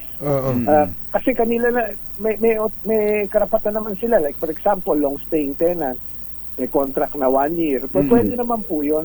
So, kuminsan po kasi nagiging internal arrangement sa kanila. Pero, tatanungin niyo ako personally, I do not encourage yung ganyan submetering. May isa pang phone-in question, ano? Huli na po ito. Senior citizen, concern naman ng senior citizen, total, pambihira naman namin kayo mga kabidahan. Kung sa isang bahay po ba may isang senior citizen, pwede bang parang sa restaurant na makakuha siya ng 20% discount niya doon, i-divide lang. Say, for example, number of members sa household ay 5, isa siya, kunin na niya yung parte niya sa discount, yung isang member ng household? Ay hindi po. Ang kailangan po, yung mismong senior citizen, pag nag-apply ng service, i-apply po niya yung service sa ilalim ng kanyang Nakapangalan sa kanya. At meron din bandwidth yun. Similarly, dapat hindi rin lalampas sa 100 kWh kada buwan para maka-avail naman na senior citizens discount. Meron po yun, but of course, the meters involved. Kailangan nakapangalan. Nakapangalan doon sa hindi ba pwedeng palitan yung pangalan? Halimbawa, nakarehistro doon sa anak, papapalitan ko na sa akin na dahil ako ang senior citizen. Well, kung sa kanya naman talaga yung bahay, karapatan niya yun. Oo. Magagawa yun. Pwede ho yun. Pwede ho yun. Kung sa kanya, ang tawag doon, transfer of service to actual user. Kung siya naman talaga yung may-ari ng bahay, at siya naman talaga sa kanya nakapangalan, nakatitulo yung bahay, at yung karapatan na sa katuparan ng pagkakaroon ng sarili niyang serbisyo, that's his right. Ayun. Okay. Maraming salamat po, Manong Joe. Ako, maraming salamat sa inyong dalawa. Mabuhay kayo, mga kumbansero, aking mga kaibigan. Thank you so much. Si Manong Joe Saldariaga, ang may-ari, ang kulit Katapos ganun. ang tagapagsalita ng Meralco. Mga nangunguna at mga bagong balita sa DZRH. Pangunahing balita. Alas 7:25. This time check is muna at mga bagong balita sa DZRH. Pangunahing balita. Hinihintay ng mga public utility vehicle drivers at operators ang mga rutang ibibigay ng gobyerno kung saan sila maaaring makapag-operate kahit hindi sila nakatalima sa deadline ng consolidation noong December 31. Ayon kay Modi Floranda, presidente ng Piston at Manibela, magpapatuloy sila sa pagpasada sa kanilang mga ruta dahil binigyan sila ng LTFRB ng 1-month extension. Nakasaad sa memorandum circular ng LTFRB na ang non-consolidated individual operators ay papayagang pumasada sa mga ruta kung saan wala pang 60% ng jeepneys ang consolidated. Tama-tama pala kung Batcher, usapang consolidation ito eh. Nasa linya natin? Oo, ang DOTR Officer for Transport Cooperatives, si Mr. Andy Ortega. Sir Andy, magandang morning. Si Ka Jared, si Katunying. Hi Jerry and Kato Jing, magandang umaga sa inyo dyan sa DZRH. Good morning po. Good morning po, Chairman. Apo, ano pong latest? Tama po ba papayagan pa silang makabiyahe kahit na tapos na yung deadline? Alam mo, kayo siguro ang latest na makakakuha ng informasyon at ilalabas today no ng DOTR. Yung mga hindi nag-consolidate, papayagan sila na bumiyahe for the month of January kasi nga magkakaroon pa ng final count kasi ang daming humabol eh. So, ipa-finalize to ng buong region hanggang NCR and then siguro after a few days may final information na at ilalabas na. Pero habang wala yon, so biyahe lang muna yung mga kaibigan natin mga drivers with their operators habang hinihintay yung official info which will come out, I think by this afternoon, mura sa LTFRB naman po. Oh, so wala pong timeline na 1 month. Tuloy po yung 1 month. Kaya lang, yung impormasyon po kung sino yung 60%, di ba? Sino yung naka 60%, less or naka more, that will come out in a few days pa kasi nga tuloy-tuloy yung bilang. Kaya yung pagpapasada ng ating mga kaibigan drivers, tuloy pa po muna sila. Opo. Okay. Pero tapos na po ba ang registration o pag-consolidate? Wala nang extension yon? Yung po talaga, Jerry, talagang pinal na po yung deadline, talagang December 31 hanggang alas 5 po talaga. May mga humabol pa pero talagang final na po yung deadline natin. So yung ngayon, as we speak, halimbawa, merong mga humahabol na magbuo-buo ng grupo, mag-consolidate, will you still allow it po? Sa totoo lang, Tunying, may pumunta sa akin kahapon na operator pero talagang wala na ako magagawa kasi final na yung decision. Pero para lang sa usapin po natin, ang pinag-uusapan po nating deadline consolidation, yung mga operators po to yung mga operators, yung mga prangkisa. Pero iba naman yung mga driver. Yung mga driver po, kunyari yung operator po, meron siyang isa, dalawa, or tatlong driver po, pag hindi nag-consolidate po yung operator na yon, yung driver ay pwede pong lilipat doon sa magiging bago ng may-ari ng prangkisa, which in this case po ay mapupunta na eventually sa mga kooperatiba po or mga korporasyon. So, driver po ay lilipat lamang ng panibagong sitwasyon, hindi na doon sa operator na hindi nag-consolidate. So, yung tinututukan po namin dito sa OTC, talagang hinahanapan po namin, contact na po namin yung mga kooperatiba po natin buong Pilipinas at willing po sila, handang-handa silang saluin ang mga driver po ng mga operators. So beyond January 31, yung pong extension ng pagpasada, ano na po ang mangyayari? Huhulihin na po lahat ng mga hindi nakakonsolidate, ganon? Unang-una po, due process po, no, di ba, buong January po, bibigyan ng show cause ng LTFRB yung mga operator. Tapos sasagot po sila. So malalaman po sa sagot nila kung sila ba ay nag-consolidate o hindi. Pag hindi sila nag-consolidate, bibigyan sila ng decision po or decision po ng LTFRB na parang revoke ba or cancel yung prangkisa kasi nga hindi siya nag-consolidate. So pag natanggap na po yung papeles, informasyon ng operator, hindi niya na dapat ilabas yung kanyang sasakyan, di ba? Kasi nga po, wala na po. So, walang hulian po ito mangyayari as long as yung proseso ay ibibigay at dapat sundin po yung magiging decision ng LTFRB po. Kasi sa kwento nyo na yan, eventually ay mawawalan na sila ng karapatan, ano? Na bumiyahe. Na bumiyahe, ganon. Yes. So, to be clear lang po, operator po yung pinag-uusapan natin. Operator. Opo, kasi parang in a way lang po, no? Parang business decision po yun. Kasi operator po, in a way po, parang negosyante rin po yan, itutuloy pa ba niya ang negosyo niya bilang operator or hindi. Kasi ang iba po, narinig ko, sa interview, matanda na raw, ayaw na sumama sa mga ganyan, mag-ibang negosyo na lang. So, kanya-kanya pong personal decision po yun ng mga operator. Pero yung mga driver po, talagang tuloy-tuloy. At alam mo, may mga kausap po ako sa mga district cooperatives sa Luzon, Visayas, Mindanao. Sabi nga sa akin, talagang kailangan nila ng mga drivers. Lalo na po, kung mapupunta yung mga prangkisa nung hindi nag-cooperative at hindi nag-consolidate, di ba? Mapupunta yun eventually sa mga cooperative, talagang kailangan nila ng drivers po. At malamang, kukunin nila yung same driver rin po. Oo, na may mga experience na. Okay, sa driver ho, pwedeng ganong lumipat. Pero paano ho yung mga operators na may mga unit ng jeeps na hindi nag-consolidate? Sila di driver. Ano hong plano ninyo doon sa mga jeep na yon? Unang po, doon sa mga jeep, may tinatawag po yung parang scrapping facility. Programa po yun ng gobyerno na ibibigay mo na yung luma mong jeep, tapos may certain amount na babayarin. Isa po yun.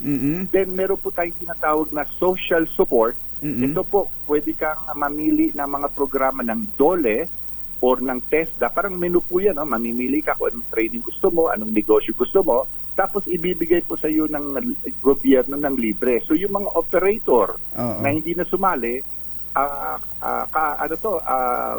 qualified sila dyan.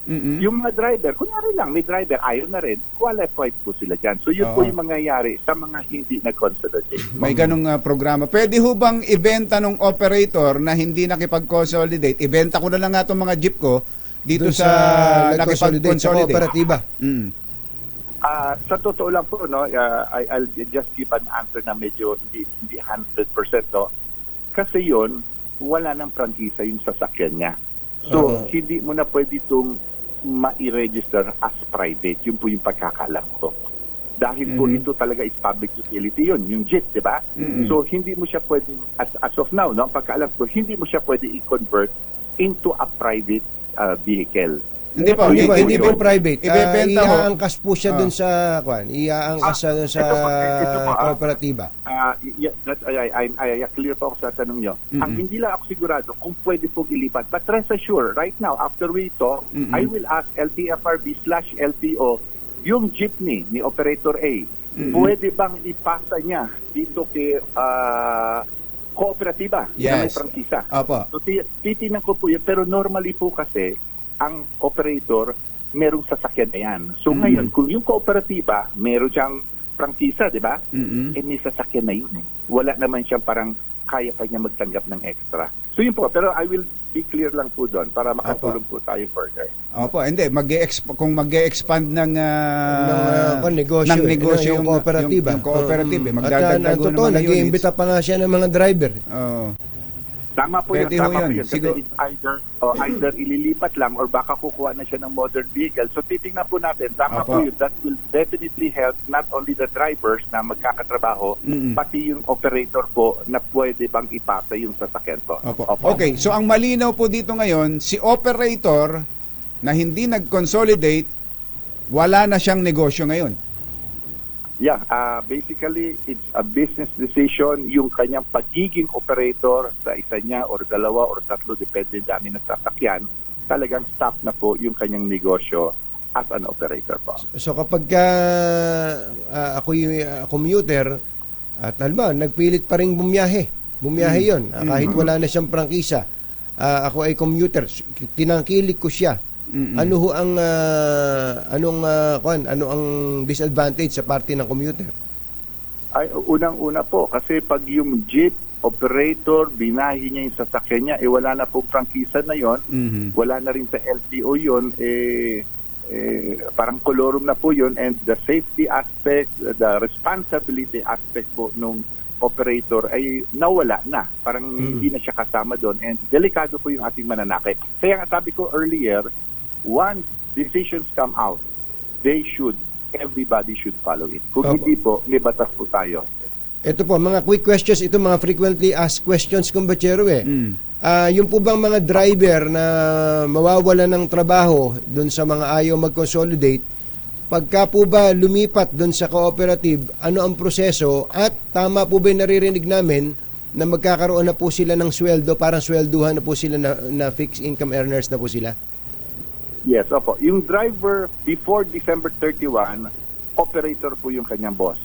Okay. Paglipat niya po sa isang kooperatiba, magme-member siya ng kooperatiba at magiging driver siya kunyari ng kooperatiba, doon po ang patakaran, swelduhan na po yun. Merong 8 hours, magpas ka overtime, meron kayong SSS, Pag-ibig, PhilHealth, magkakaroon kayo ng dividendo, depende sa kita, magkakaroon kayo ng botohan every year sa mga officers. At saka malay nyo, baka yung driver na lilipat, baka maging chairman na siya ng kooperatiba. So hindi na ho boundary system?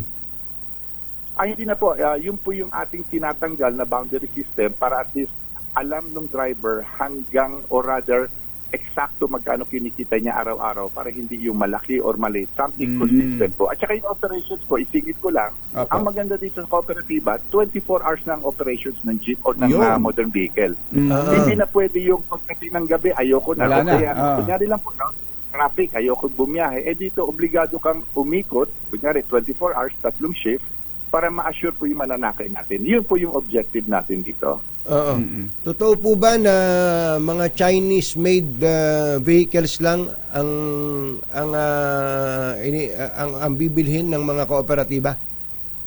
Nung simula po, nung 2017-18, wala pa ako sa gobyerno, yun po yung nakikita natin, no? Pero ngayon po, iba-iba na. May Japanese-made, may Korean-made, may Filipino-built. Ito lang, just to be clear, no? Wala pong nakalagay sa guidelines na dapat China-made. Anywhere it's made, pwede. As long as pasok sa standard, walang nakalagay dito na dapat itsurang bus or minibus. In fact, ito po yung improvement. Lalabas na po this January. We will now encourage na ang mga modern vehicle ay dapat merong design ng iconic jeep. Yun. Encourage po, no? Hindi man natin pang pilitin kung ayaw niya. Pero kaya ngayon, yung mga iba pong manufacturers, ayoko lang sabihin ng pangalan, yung talagang itsurang jeep, meron na pong lalabas at may mga lalabas pa. So at the end of the day, sa nakikita lang po namin, lalabas na yung mga iconic design, lalabas na yung mas murang vehicle kasi nga talagang tuloy na yung programa at pag tuloy ang programa, 100,000 ang pinag-uusapang modern vehicle in the next years. Di ba pag marami pong pangangailangan, bababa po yung presyo. So yun po yung aming in-expect. Okay. Okay. Thank you, sir. Pag may mga clarifications Sir pa Andy. lang kami, Sir Andy, tatawag uli kami sa inyo. Thank you. Yes, Tunying and Jerry. Salamat sa inyo. Salamat Thank you po. very much po. Good morning. Good morning po. Happy New Year! Si Sir Andy Ortega, ang chairman ng Office for Transportation Cooperatives. Pangunahing balita.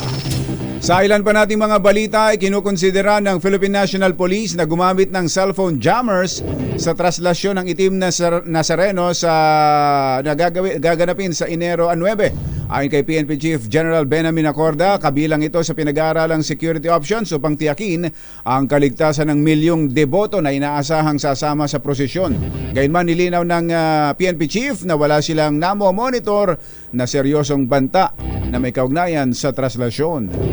13 personalidad ang may statistical chance na manalo kung ngayong gaganapin ang May 2025 elections.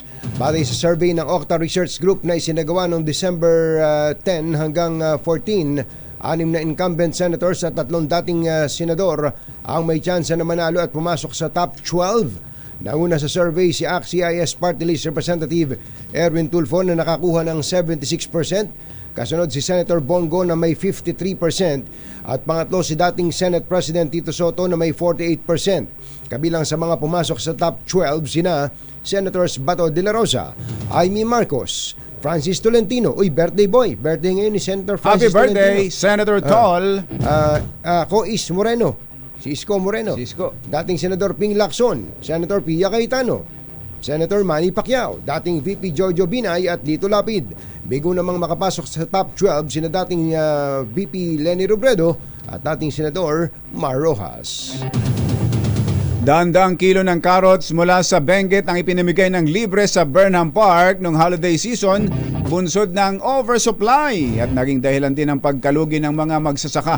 Ayon kay Agot Balanoy, spokesperson ng Benguet-based League of Associations at La Trinidad Vegetable Trading Areas Inc., ang sobrang carrots ay dulot ng mataas na produksyon na pinalala ng smuggling ng gulay. Inilarawan ni Balanoy na unfortunate ang naging hakbang ng mga magsasaka na nakaranas ng matinding pagkalugi dahil sa oversupply.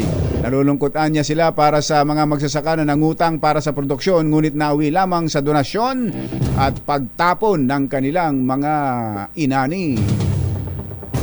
Mahigit 42 milyong pisong halaga ng alahas at cash ang nilimas ng grupo ng magnanakaw sa isang jewelry store na nasa loob ng isang mall sa Osami City. Osami City naman to, kumbatsero.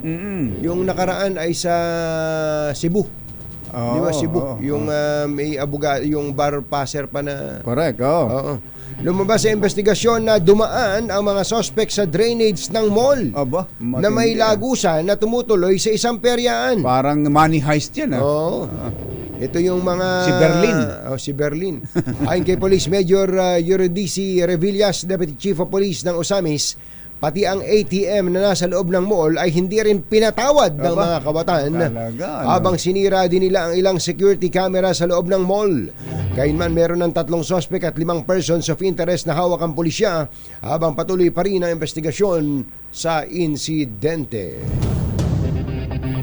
Susunod! Dito po! Pare! Huli sa EDSA Busway! Aba, baka may lakad.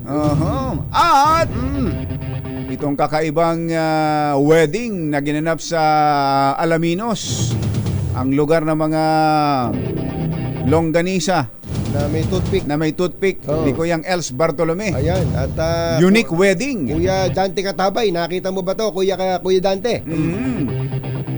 Lahat ng yan sa pagpapatuloy ng 746. Nangunguna at mga bagong balita sa DZRH. Pangunahing balita. Kumbatsero, meron palang pangyayari dyan sa Pura, Tarlac. Ano na naman yan? Basahin mo na yan. Nabiyayaan daw ng karagdagang pasilidad ang mga estudyante dyan sa Pura. Matapos na mapasinayaan ang 2-story classroom building. Ayun. Ibang klase talaga tong PAGCOR. Nagpapatayo ng mga eskwelahan . ito palang gusali, 12, Engineer Tony Nanggel, 12 million pesos. Aba. Ayan, binuksan daw po sa Nilasin First Elementary School, isa sa mga paaralan sa bayan ng Pura na napinsala ng malakas na lindol more than 3 decades ago. Ayan, kaya salamat daw po, Chairman Altenco. Nagpapasalamat po sina Mayor Freddy Domingo sa tulong po ng PAGCOR na malaking bagay daw po para sa kinabukasan ng mga kabataan dyan sa naturang bayan. Yung Pumpura, pagka umexit kayong ganun sa may... may Pura sa exit nga pala. Esitex. Oo, exit. TPLEX ba o Esitex? Esitex. Esitex ng Kabadyero. Esitex sa Pura exit. Ayan, ang Esitex. Maganda po, mabilis po ang daan yan, papunta ng Gimba, Nueva Ecija. Thank you, PAGCOR! Pangunahing balita. Eto na. Meron daw hong pare na dumaan sa busway. At sa busway, huli! RH52, Edniel Parosa. Kami na Jel! Anthony at Jerry, kapansin-pansing malawag pa ang daloy ng trapiko sa EDSA mula Quezon City hanggang sa Guadalupe Bridge at vice versa sa kabila ng balik opisina simula kahapon dahil sa holidays. Ayon kay Zoe Lomogol Jr., hepe ng MMDA Traffic Sector 5, wala pa kasing pasok ang ilang eskwelahan gaya ng Pobeda at Lasal Green Hills na karaniwang umahatak ng mga motorista sa EDSA Mandaluyong. Sa kabila nito, ilang pasaway pa ring motorista ang nahuling lumabad sa EDSA busway. Sabadaan pa rin kahit malawag ang lansangan. Malawag na nga, dumaan pa sa busway. Pwede naman ngayong umaga si Argel Cabrera na uwi dapat sa Taguig mula sa birthday yan sa Quezon City. Dahil lang niya sa DZRH News, hindi niya raw kabisado ang business sa carousel. Dahil taga-South siya at ito ang kanyang huli rito. Pero ay nakakagulat ngayong umaga. Tama kayo, Jared Anthony, na huli rin.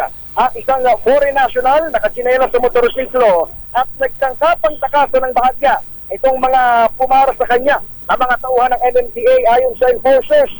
Isang pari sa Don Bosco sa Tondo, Maynila. Itong nahuli. Tanungin ko lang ng konti si Sir Zoe Lomogol Jr. Sir, pare, positive. Itong isa sa mga nahuli. Kaya lang pare daw siya. At dumano ba yun siya sa bus lane? Bawal talaga. Paano yun, sir? Para nakasinelas din siya kanina. Dalawa ba yun niya? Yung saka yung bus carousel ang violation niya. Dalawa violation. Ano raw ang dahilan ni Father? Ba't ulit mamadali? Sabi daw, emergency. Sabi, emergency. At dapat nakiusap. Dapat na pa nga hindi naray-narang. Pag nagtangkapang nagtangkapang kumabante. Di ba pag gano'n, may kaukulang offense yun, Chief?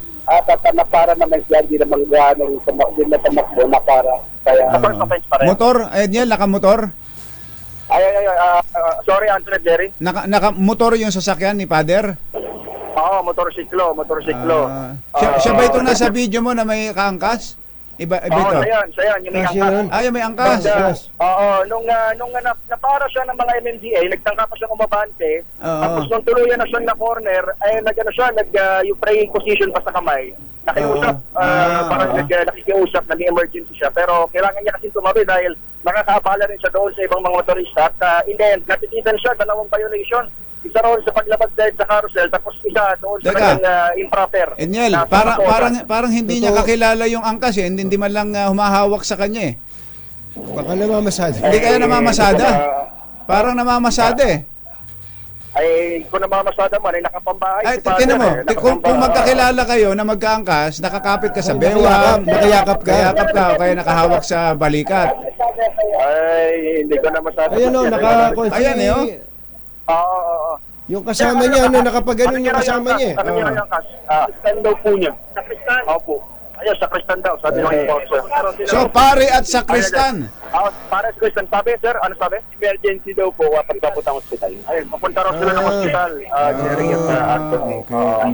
Pero ano rin nga, ang address niya is sa Don Bosco, Tondo, Maynila. Ayun. Dalang yan sa mga buhay na manong nahuli ngayong araw. Kahit maluwag pa ang daloy ng traffic. Tinikitan. Araw na ito ng Miyerkules. Edniel, tinikitan pa rin. Tinikitan pa rin. Oo, si Father. May pinasa ko dyan yung picture ng ticket at 2 kanyang violation. paglapag sa carousel at yung pagsuot ng kinela. Nakatsinelas lang, Oo, tsaka nakashort. Delikado yung motor kana, vehicle. delikado yung Naka-short, naka-chinelas. pag mamamaneho ka nakachinelas. Tapos hindi yung nakaangkas dapat nakayakap ka. Ejel, pagka may umangkas sa'yo, payakapin mo. Wag kang ano. Ano ka eh. Baka mahulog yan eh. Baka mahulog yan. Nagmamaneho, nakaganon siya oh. Baka mahulog. Yung makap ka. Payuhan natin kapag dumaan ulit dito. Magpayo nga kayo. Yan ang latest mula rito sa Mandaluyong para sa kauna-unan sa Pilipinas Leisure Age. Ito si Edniel Parrosa. Tuloy-tuloy sa pagbabalita. Tuloy-tuloy sa serbisyo. Sama-sama tayo Pilipino. And speaking of religion, itinakda na po ng Senado ang pagdinig hinggil sa mga alegasyon ng malpractices na ginawa ng umanig ginawa ng televangelist na si Pastor Apollo Kibuloy, ang leader ng religious sect na Kingdom of Jesus Christ. Ayon kay Senator Risa Ontiveros, nagkasana siya ng investigasyon sa Enero 23. Sisimulan daw po ang hearing at inaasahang makakaharap ni Kibuloy ang mga nag-aakusa sa kanya. Pupunta kaya si Pastor Kibuloy? Yun lang. Sa Senate Resolution number 884, iginiit ni Ontiveros na masyadong seryoso ang aligasyon laban kay Kibuloy tulad ng human trafficking, rape, sexual at physical abuse. Dagdag ni Ontiveros, nagpahayag ng kahandaan ng mga dating miyembro ng naturang sekta na makipagtulungan at tumestigo sa pagdinig ng Senado. Hindi pangkaraniwang kasal ang naganap sa Alaminos, Pangasinan dahil ang unique wedding ceremony ng bride at groom ay ginanap sa sementeryo. Ang espesyal na okasyon ni na Marilinda Caranay at Ronald Versosa ay dalaluhan ng mga guests na pawang nakasuot ng itim. Sa isang viral video, makikita na nakasuot ang dalawa ng kulay itim at pati ang mga abay. Kakaiba nga ito, ano? Ang venue naman ay meron ding funeral-style flowers at ang entrance arc ay may hugis na lumang kabaong. Ayan, nakaitim silang lahat. Ayon kay Versosa, gusto niyang maging kakaiba ang kanilang kasal ni Marilinda kaya naisipan nilang gawin ito sa sementeryo at napili niya ang kulay itim dahil ito ang paborito niyang kulay. Nangako ang groom na mamahalin niya ang kanyang bride hanggang sa magdilim ang kanyang paningin. Sa sports news, sasabak na para sa Cherry Tigo ang veteran mid-blocker na si Abby Marrano sa papalapit na bagong season ng Premier Volleyball League. Una rito ay nanunsyo rin ang koponan ng pagsama ng wing spiker na si Ara Galang. Ayon kay Galang, masaya siya sa bagong oportunidad na maglaro sa Cherry Tigo at may mga kasamang ibang players. Kapwa naglaro sina Marrano at Galang sa F2 Logistics Cargo Movers na nag-disband na noong isang buwan. Naghatid ng kabuuan ng ating mga pangunahing balita. Ito po si Jerry Baha. Ito po naman si Anthony Taberna. Jerry Baha at Anthony Taberna sa 2x2 sa DZRH. Ay! Paano? Ang bilis ng oras, Damdaming bayan na eh. Ano yung bubuit ni Lakay? Meron daw isang mayor? Isang dating congressman. Isang dating congressman na ngayon ay lakay na rin. na makikipaghiwalay na. OMG. At meron na daw proseso. Meron bang third party rin yan? hatian. May third party rin? Parang party-party. Parang hindi lang third. Parang talagang party. Ganun ba? Abangan yan. Abangan yan. May part 2 yata. May part 2. May part 2 yung party. At magsasalita na yung dating congressman na ngayon ay isa ng lakay. Sa damdaming bayan, susunod na. Bye! Happy weekend! Woo!